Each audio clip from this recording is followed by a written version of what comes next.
Assalamualaikum warahmatullahi wabarakatuh. Perkenalkan, nama saya Alfi Mutia Putri dari kelas 3A Perbankan Syariah. Pada mata kuliah manajemen perbankan syariah ini, saya ingin menyampaikan materi tentang proses pembiayaan di bank syariah. Yang pertama itu adalah pengumpulan informasi dan verifikasi. Ini ada solisitasi atau mengumpulkan atau mencari. Tahap awal untuk mencari atau mendapatkan nasabah potensial, kemudian menetapkan target pasar seperti pasar besar, UMKM, dan ultramikro. Kemudian menetapkan sektor usaha, contohnya perdagangan, industri pengolahan, pertanian, perikanan, jasa, dan lain-lain. Kemudian menetapkan risk acceptance aset kriteria. Kemudian memilih nasabah potensial yang dapat dibiayai. Di sini juga ada penilaian awal seperti kunjungan ke nasabah dan laporan hasil kunjungan atau call report. Kemudian ada mengumpulkan data nasabah seperti surat permohonan pembiayaan, data legalitas, data keuangan, dan proyeksi usaha, data jaminan, profil usaha, dan usaha yang dibiayai. Yang terakhir ada account officer atau membuat usulan pembiayaan kepada komite pembiayaan.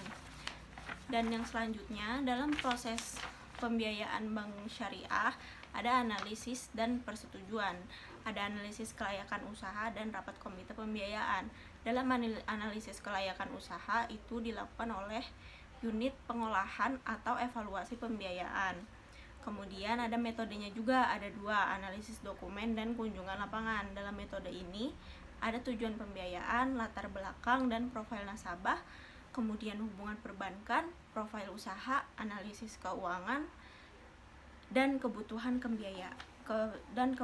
pembiayaan, sumber pengembalian pembiayaan dari hasil usaha untuk pembiayaan komersial atau pendapatan pribadi atau rumah tangga untuk pembiayaan konsumtif atau first way out.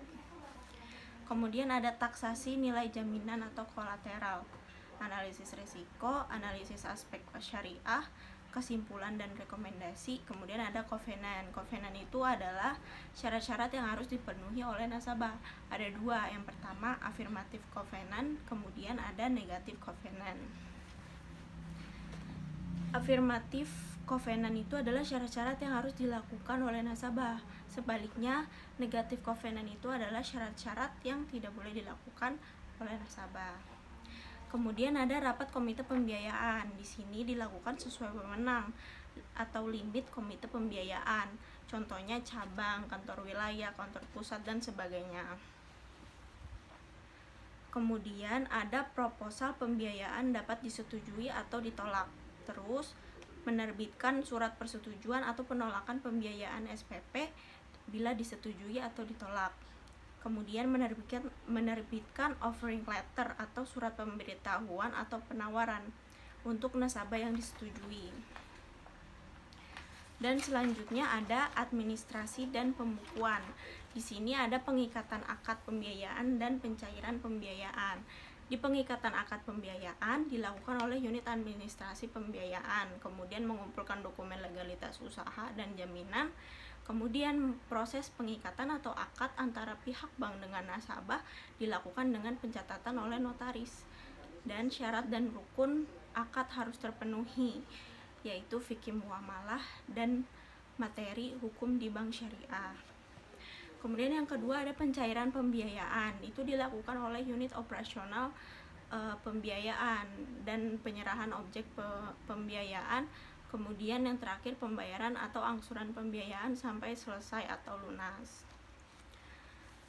Dalam proses pembiayaan di bank syariah yang selanjutnya itu ada pemantauan atau monitoring pembiayaan. Ada tiga, ada on desk, ada on the spot, dan ada annual review.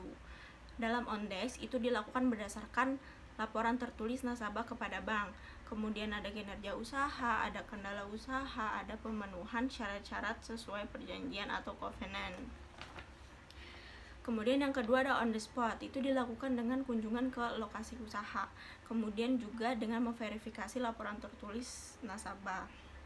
Yang terakhir dalam pemantauan ini adalah annual review.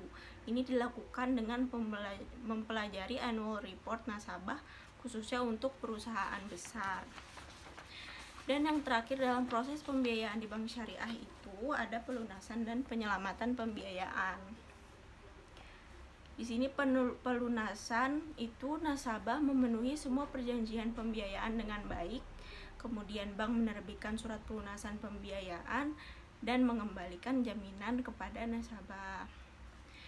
Yang terakhir ada penyelamatan, terjadi pada pembiayaan bermasalah, kemudian pendekatan litigasi dan non-litigasi. Non-litigasi musyawarah itu ada 3, rescheduling, restructuring, dan reconditioning. Yang pertama, rescheduling itu adalah penjadwalan ulang pembiayaan, misalnya jangka waktu diperpanjang. Kemudian yang kedua ada restructuring, yaitu penataan kembali termasuk syarat, ketentuan pembiayaan, dan jumlah pembiayaan. Kemudian yang terakhir ada reconditioning, yaitu persyaratan kembali pembiayaan tetap tidak termasuk perubahan jumlah pembiayaan. Kemudian ada litigasi. Litigasi itu adalah proses secara hukum melalui pengadilan negeri atau pengadilan agama, yaitu nasabah tidak dapat memenuhi perjanjian atau gagal bayar atau default, dan pengambilalihan atau sita jaminan atau second way out, dan pelepasan atau penjualan jaminan untuk melunasi sisa outstanding pembiayaan. Kemudian yang terakhir, hapus buku sisa pembiayaan atau pengakuan kerugian. Contohnya, bank harus mempunyai cadangan pembiayaan macet atau PPAP dan CKPN.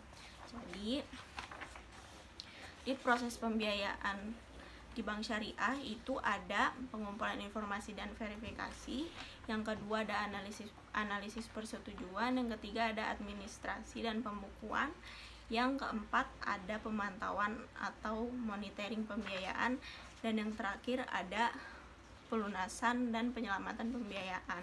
Jadi ada 5 tahap dalam proses pembiayaan di bank syariah. Demikian yang bisa saya sampaikan dalam materi proses pembiayaan di bank syariah ini. Kurang lebihnya mohon maaf. Billahi fisabilil haq fastabiqul khairat. Wassalamualaikum warahmatullahi wabarakatuh.